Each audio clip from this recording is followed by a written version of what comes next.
The countdown light above the chamber door had already turned red, and I was still standing in the middle of the ring with nothing in my hands. 3 seconds ago, the floor panel beneath me had locked.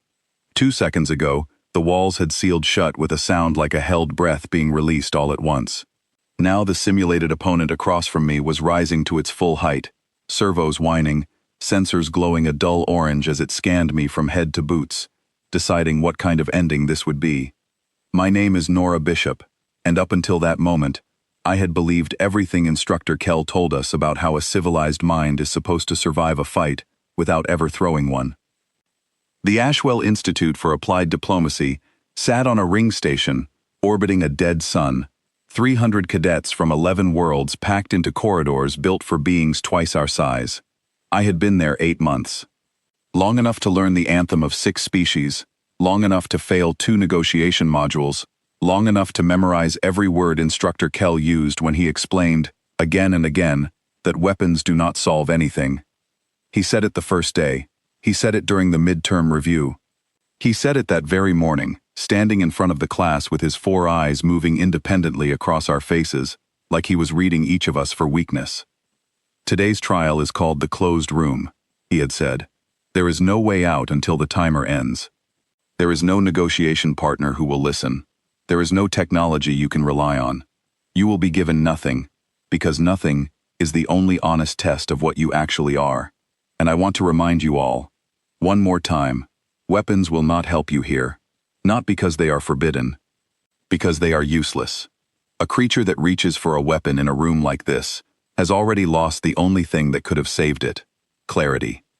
I remember Priya, 2 seats to my left, raising her hand to ask what clarity was supposed to look like if there was truly no way to negotiate. Instructor Kell had smiled with the corner of his mouth that never quite matched his eyes, and said, "That is precisely what today will teach you." Now I was standing inside the closed room, and clarity felt like a word invented by someone who had never had to use it under pressure. The simulated opponent finished its scan. It was built like a wall given legs, some kind of drone shaped after an extinct predator species, the Institute used for advanced trials, all plated joints and a single central eye that tracked the smallest twitch of my fingers. It didn't carry a weapon either. That was the rule. Nothing in this room could physically end a life. The whole point, Instructor Kell had said, was to measure the mind, not the wound. But standing there, watching 200 pounds of simulated muscle roll its shoulders and take a slow step toward me, I understood something the lecture hall had never made real. A mind under threat does not care what the rules say the room is for. It only cares about surviving the next 4 seconds. I ran the numbers the way we had been trained. Step left, draw the drone's attention toward the reinforced corner, use the 3 remaining meters of open floor to buy time until the countdown released the doors. That was the approved answer. That was clarity, according to 8 months of lectures. I took 1 step left. The drone matched it instantly, cutting the angle before I finished moving, and I realized with a small cold drop in my stomach that this thing had already learned my footwork from the 2 failed drills earlier in the week. It wasn't reacting anymore, it was predicting. Around the upper rim of the chamber, behind reinforced viewing glass, I could see the shapes of the other cadets and instructors watching.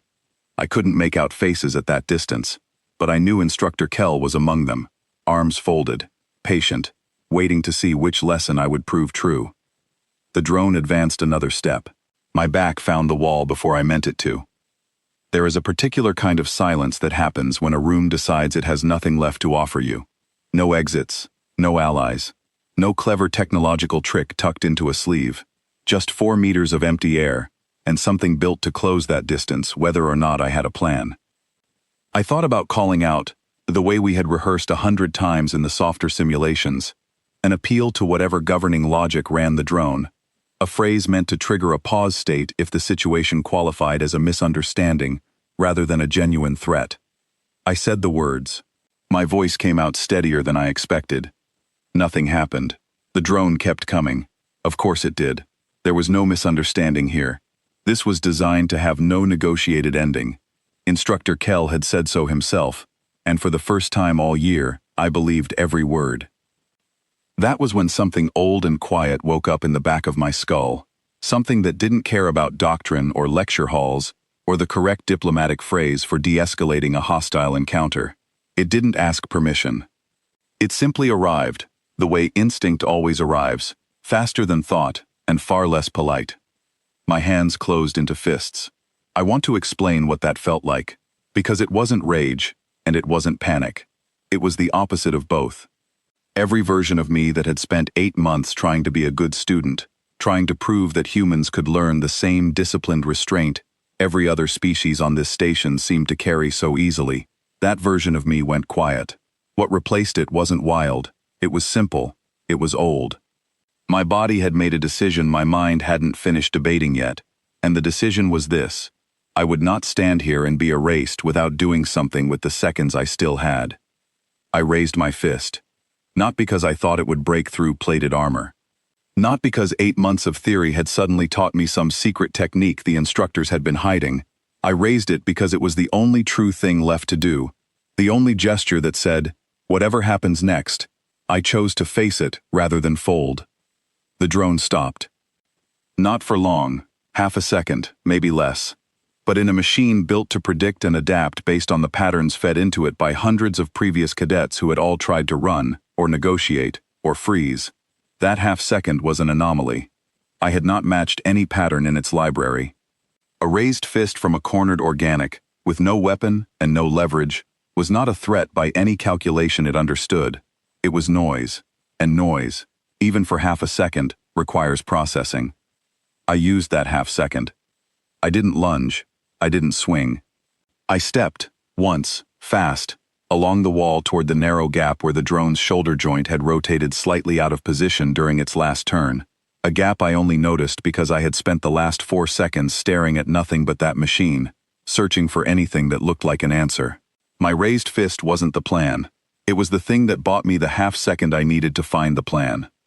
I slid past its extended arm, close enough to feel the mechanical heat radiating off its plating, and put my shoulder into the reinforced corner panel I had been trying to reach since the trial began. The panel, unlike the rest of the sealed chamber, was designed to give under enough force. It was the trial's actual hidden exit, the thing Instructor Kell had never mentioned, because finding it was supposed to be the true measure of clarity, not the fight itself. My earlier attempt to reach it in a straight line had failed because the drone predicted a straight line. My raised fist had bought me the one variable it could not predict: hesitation on its part, and a diagonal path on mine. The panel gave way. Cold light and open corridor spilled through, and I fell through it as the countdown timer finally reached 0, and the chamber doors unlocked behind me with a hiss that sounded, absurdly, like relief. I lay on the corridor floor for a moment, breathing hard, staring at the ceiling, my fist still closed, even though there was nothing left to face. When I finally climbed to my feet, Instructor Kell was already standing at the end of the corridor, 4 eyes fixed on me, with an expression I had never seen on him before. Not anger, not disappointment. Something closer to a mathematician, staring at a proof that had somehow solved itself, using a method that wasn't in the textbook. "You raised your hand," he said. It wasn't a question. It was almost an accusation. "I did," I said. "Why?" I thought about lying, about dressing it up in the language he wanted, framing it as a calculated distraction technique I had planned in advance. But something about his stare made lying feel pointless, so I told him the truth instead. "Because there was nothing else honest to do," I said. "You told us weapons wouldn't help. You were right. I didn't have one. But you never said I couldn't decide, in that room, that I wasn't going to just stand there and let it happen to me. That wasn't a weapon. That was just me refusing to be still." He was quiet for a long moment. Around us, other cadets had begun filtering out of the observation deck, whispering, some of them staring at me, the way you stare at something you don't yet have a category for. Instructor Kell finally spoke, and his voice had lost its usual polished certainty. "In the entire history of this trial," he said, "no cadet has ever escaped through the corner panel. Most species, when cornered, attempt one of 3 responses. They retreat as far as the walls allow and wait. They attempt vocal negotiation until the timer runs out. or they freeze entirely, unable to process a scenario with no approved solution. All three responses are survivable, in the sense that the drone is calibrated never to cause lasting harm. The trial was never designed to be escaped. It was designed to teach acceptance of limits. Then why is there an exit panel? I asked. Because every closed system needs a theoretical solution, even if no one is expected to find it, he said. It exists so the trial remains honest. It has been part of this room's design for 40 years. You are the first cadet to use it. I didn't know what to say to that, so I said nothing, and the silence stretched out between us, until Priya came jogging down the corridor, breathless, eyes wide, asking if I was all right, asking what had happened in there, asking why the drone had paused like that on the monitor feed. Everyone had seen it pause. Nobody understood why. Instructor Kell answered before I could. Because she did something the drone's library had no answer for, he said. It was calibrated on hundreds of cadets. Every one of them responded to being cornered with retreat, appeal, or stillness. She responded with intent. A closed fist, with nothing behind it but resolve, was outside every predicted branch. The machine hesitated because, for half a second, it did not know what kind of threat it was facing. That hesitation was not something she was taught. It came from somewhere else. He looked at me again, longer this time, and for the first time in 8 months, I felt like he wasn't measuring me against some ideal of clarity he expected me to fail at. He was actually curious. Where does it come from? He asked. Not as an instructor addressing a student. Just a question, honest and a little unsettled. I thought about how to answer that. I thought about every human story I'd ever heard about someone cornered with nothing left, choosing to stand anyway, not because standing guaranteed anything, but because sitting down and waiting felt like a worse kind of losing. I thought about how none of my instructors here, across 11 species, had ever quite understood why humans kept a particular kind of stubbornness, even after all our wars had supposedly taught us to prefer treaties over knuckles. Maybe it was because we never fully believed that reaching an agreement and refusing to be erased were opposite instincts. Maybe, for us, they had always been the same one. I don't think it comes from anywhere special, I finally said. I think it's just what's left when everything else runs out. You take away the weapon, you take away the exit, you take away the negotiation, and there's still something underneath all of it that refuses to just stop. I don't know what to call it. I don't think we ever needed a name for it back home. It was just always there. Instructor Kell didn't respond right away. He turned and looked back through the observation glass at the now empty chamber, at the drone standing motionless where I had left it, its single eye dimmed to standby. 40 years, he said quietly, almost to himself. 40 years of cadets accepting the room's limits as the lesson, and the one variable my design never accounted for was a species that simply refuses to accept a limit exists until it has personally tested every centimeter of it. He looked back at me. Tomorrow, he said, we will be running a revised version of the trial.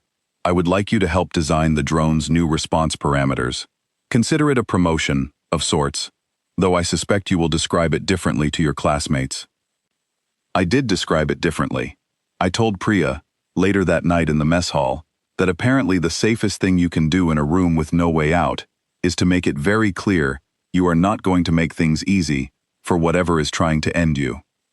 She laughed, but it wasn't a full laugh. It had a thoughtful edge to it, the kind of laugh people give when they are quietly reconsidering something they'd taken for granted. Word moved through the institute fast, the way word always does in a place with 300 cadets and not nearly enough to talk about besides each other's trial scores. By the next morning, half the station seemed to know some version of the story, most of them wildly exaggerated, a few of them claiming I had actually struck the drone down with my bare hands, which was not true, and which I corrected every single time someone repeated it to me, because the truth mattered more to me than the legend. The truth was smaller and, I thought, more interesting. I hadn't won by being stronger. I hadn't won by breaking any rule Instructor Kell had given us. I had won because for half a second, a machine built on hundreds of recorded surrenders and retreats did not know what to do with someone who simply hadn't agreed to either. Instructor Kell brought it up one final time, weeks later, during a lecture that had nothing to do with the closed room at all. He was midway through a discussion on conflict theory across species when he paused, looked toward where I was sitting, and added an unplanned note to his usual script. "There is a difference," he said to the room, "between force and resolve. I have spent decades teaching that weapons do not solve conflict, and I stand by that teaching completely. But I made an error I did not recognize until recently. I taught you that the absence of a weapon meant the absence of any physical answer at all. That was wrong. A raised hand, closed into nothing more than itself, carries no weapon, and yet it is not empty. It carries a decision, and decisions, it turns out, are far harder for any calculation to predict than steel ever was." He didn't say my name. He didn't need to. Half the room turned to look at me anyway, and for once, I didn't mind the attention, because I finally understood something that had been sitting just out of reach since the day I arrived at that station. I had spent 8 months trying to prove I belonged among species that solved everything through calm words and careful technology, trying to smooth down the parts of myself that felt too blunt, too immediate, too unwilling to simply accept a closed door as the end of the conversation. I had thought that stubborn refusal to stay still was something I needed to unlearn to fit in. It wasn't. It was the one thing none of them had, and the one thing that, when every clever system and every careful plan had run out, turned out to matter more than any of us had been taught to expect. The drone in the closed room got its update a week later, recalibrated to recognize resolve as its own category of unpredictable variable, no longer filed under retreat, negotiation, or stillness. Cadets who went through the revised trial after me still talk about it sometimes, comparing notes, trying to figure out what Instructor Kell means now when he tells them that weapons will not help. I could tell them. I don't, usually. I think some lessons only really land the way they're supposed to, when you're the one standing alone in a locked room, out of options, out of exits, out of anything but yourself. But if anyone ever does ask me directly what he meant, I tell them the same thing I told him that day in the corridor, breathless, fist still closed, with the countdown timer finally silent behind me. He was right that weapons wouldn't help. He just never expected that a closed fist, carrying nothing but the simple refusal to stop, could turn out to be the only thing in that entire room that actually did.